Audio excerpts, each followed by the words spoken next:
যে কোনো তীর্থস্থানে পাওয়া প্রসাদকে প্রসাদই বলে, কিন্তু পুরীর জগন্নাথ মন্দিরের প্রসাদকে মহাপ্রসাদ বলা হয়।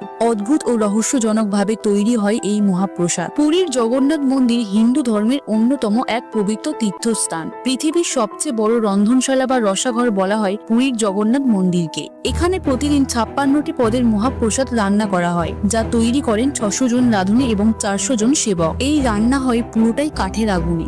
জল আসে মন্দিরের দুটি পবিত্র কুয়ো থেকে, গঙ্গা আর যমুনা। 7টা হাঁড়ি একের পর এক বসিয়ে রান্না হয়, কিন্তু অবাক করার বিষয়, সবার উপরে থাকা হাঁড়ির খাবার আগে সিদ্ধ হয়। এটাই জগন্নাথ ধামের প্রাচীন এক রহস্যজনক পদ্ধতি। তবে রান্না শেষ হলেই তা সরাসরি জগন্নাথ দেবকে দেওয়া হয় না। প্রথমে ভোগ অর্পণ করা হয় বিমলা দেবীকে, যিনি মন্দিরের মাতৃরূপ ও শক্তির প্রতীক। তার অনুমতি ছাড়া ঈশ্বর নিজেও ভোগ গ্রহণ করেন না। বিমলা দেবীর কাছে অর্পণের পর এই প্রসাদ পৌঁছায় গর্ভগৃহে। জগন্নাথ, বলভদ্র আর